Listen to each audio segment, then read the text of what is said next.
Okay, perfect. Okay, sorry, that was a fun little trip to get us to where we are.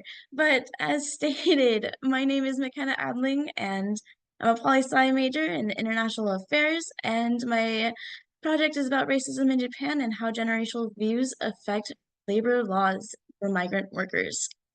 So as you're reading over that overview, I'm going to go over my intentions for this project when I was first starting out. I had 2 points. That was to raise awareness for human rights violations that are being overlooked globally. And with that, I kind of focused more on stuff that I experienced because I lived in Japan for a year and a half and kind of saw these discrepancies while I was there.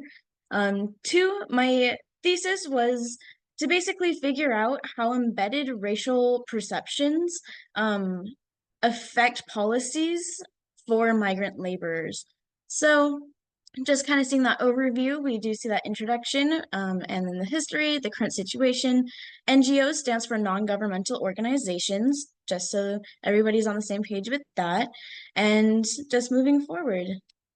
So, an introduction. So, Japan is one of the most economically advanced countries in the world, and they are part of the G7. However, they do have an aging population, which means the people are dying faster than they're able to reproduce. This is leaving them with a labor shortage and many vacant jobs that they're not able to fill. Um, this is also important because their status as a G7 member could be impacted by those labor shortages because they're not going to be able to fulfill their economy.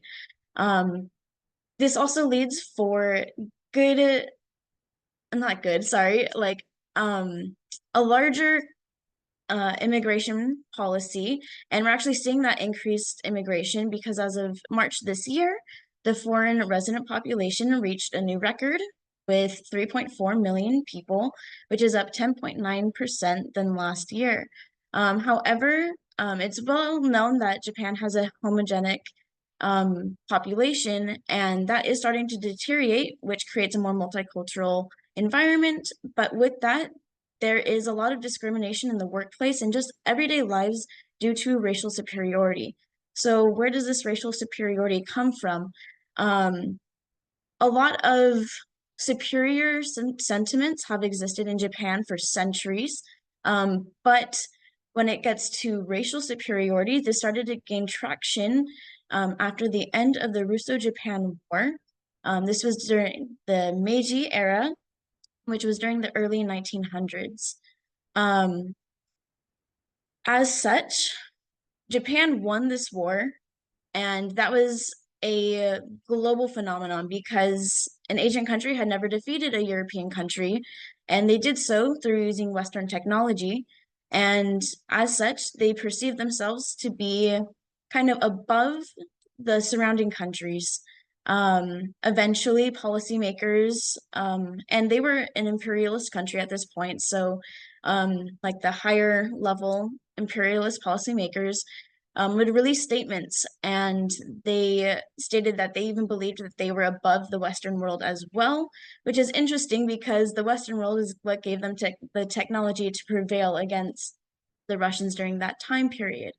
Um, so as those sentiments of racial superiority have developed for about over a century now, it's interesting to see that like concept of racism has deeply embedded itself into the culture. Um, these themes still make their way into the culture today, and policies are still maintained and created by the government, which kind of keeps a reminder that they do view a separation of foreigners and natives of Japan.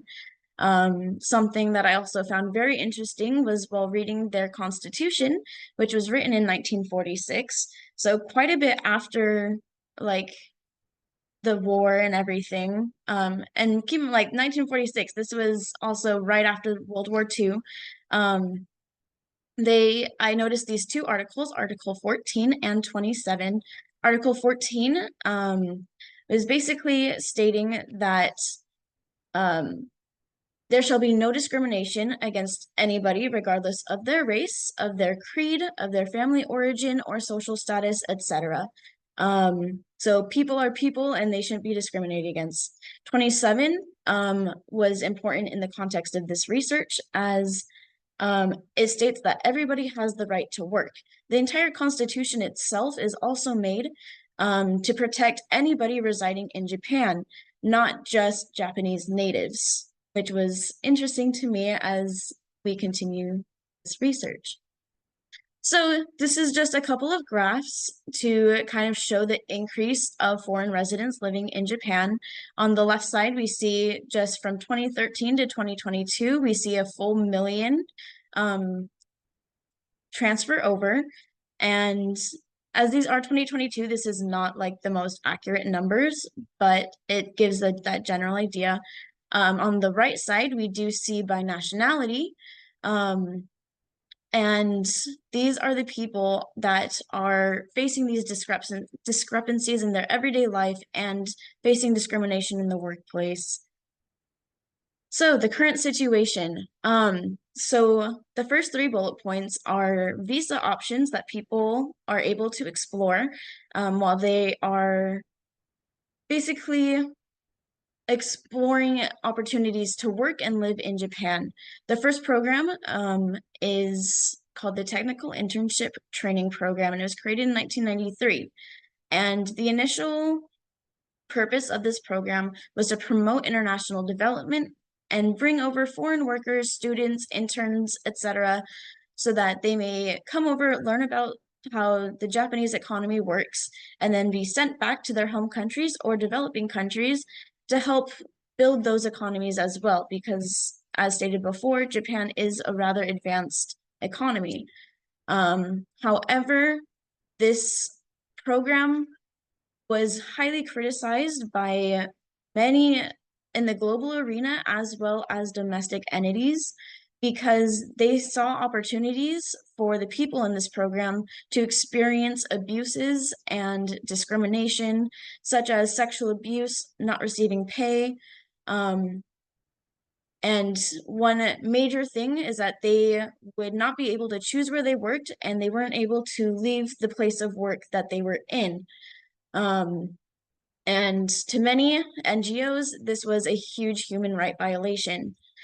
So through much deliberation and lobbying, the Japanese government, just as of this February, has announced that they are going to abolish this program due to those abuses that were stated. This is huge. However, we don't know quite yet what kind of program they are planning to move forward with this, because it is such a recent announcement. So, and this also affects that next bullet point, which is the SSW1. So just a quick note, the SSW visas, this is for specialized skilled workers. And not many people have problems with the SSW2, which you can see is unlimited visa renewals. Families are allowed to travel over, but there's only 2 sectors or areas of work that they're able to apply to this visa. However, most of the problems are with the SSW1. This is only good for 5 years. It is inclusive in that it includes 14 sectors. However, no families are allowed to accompany the individual while they are working in Japan at this time. And so a lot of NGOs actually speak out against this because they see that as inhumane and unlawful. The SSW1 also works hand in hand with the TITP. And as previously stated, we see that the TITP was not a great program, especially for treating these workers as they should be, as humans. And so people are trying to lobby for changing that SSW1 for minority rights. The MLFA is the Ministry of Foreign Affairs of Japan. This is a great resource for migrants overall. However, as looking into this, they do have initiatives that they are working with that at first seem very inclusive and very welcoming to foreigners. However, looking more into like even just the titles of these, one example, an initiative that they're currently working on is the comprehensive measures for acceptance and coexistence with foreign nationals. At first, this sounds amazing. It sounds wonderful, sounds very inclusive. However, the more you dig into it and you acknowledge the deep-rooted racial superiority that has developed in the past and that continues today, just the fact of like acceptance and coexistence with foreign nationals still separates the fact that Japanese people view themselves as different than these foreign nationals. And so it's written in the language of these policies as well. Another thing is that this is seen in the population, in the people that live there, not just the government.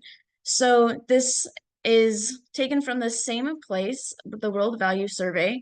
The top one is from 2010 to 2014, and the bottom is 2017 to 2022. The question asked was, when jobs are scarce, employers should give priority to the people of that nation rather than immigrants. And we see that in the top one, over 60%, almost 70% of natives agreed with that statement, saying that basically natives should get jobs first and then the immigrants can fill whatever is there. Within the time gap between these two, not much has changed, and it's about still 60% of agreement with that statement. Japan's not going to experience this anytime soon of job scarcity because they're trying to fill their jobs, but it is rather startling to see that this sentiment still applies, whereas you can see in that top one, other states have a different opinion, especially you can see it there, Sweden. So NGOs and programs that are trying to create solutions. So the first one of note is the Solidarity Network with Migrants in Japan, or the SMJ. I'll let you read that. That's their mission statement. But they are an amazing group, an NGO that definitely has been doing a lot of good. They will take policy as it's created and write letters and opinion pieces and send it back to the government, basically critiquing and telling the policymakers what they would like to see changed, as these policies are not providing equal solutions. The only thing with this NGO is that they unfortunately only have their website in Japanese except for the About Us page. So if a foreigner would want to look at this page or the website as a whole, they're not going to be able to understand and review the documents that are working in their favor. They're not going to be able to see the change that is happening. The next one is the Citizens Network for Global Activities, or SINGA, and you can read that statement. They are working on current projects, which are consultation for foreigners, regional Japanese language education, language support, research activities, and they're always looking to take on new challenges. In regards to this as well, they have over 16 languages that their site has been completely translated in. So no matter what, well, there's a broad perspective for foreigners to come to this and actually receive assistance with the way that they live in Japan and receive resources to help them understand what kind of legal support that they can get with workplace discrimination and how to just really have an elevated lifestyle as a human being in Japan. So moving forward, I kind of came to the conclusion that the issue lies in the culture itself, whether that's the government or the people.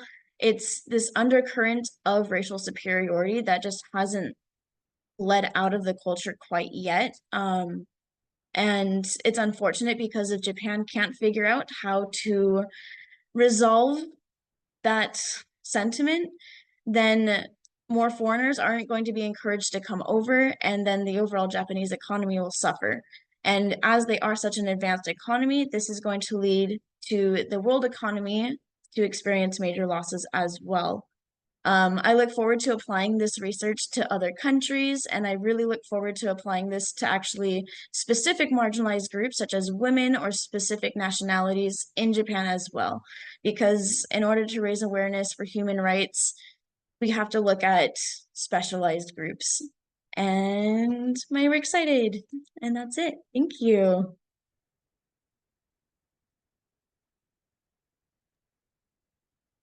McKenna, thank you so much. Those were some very interesting observations. Do we have questions from our audience members?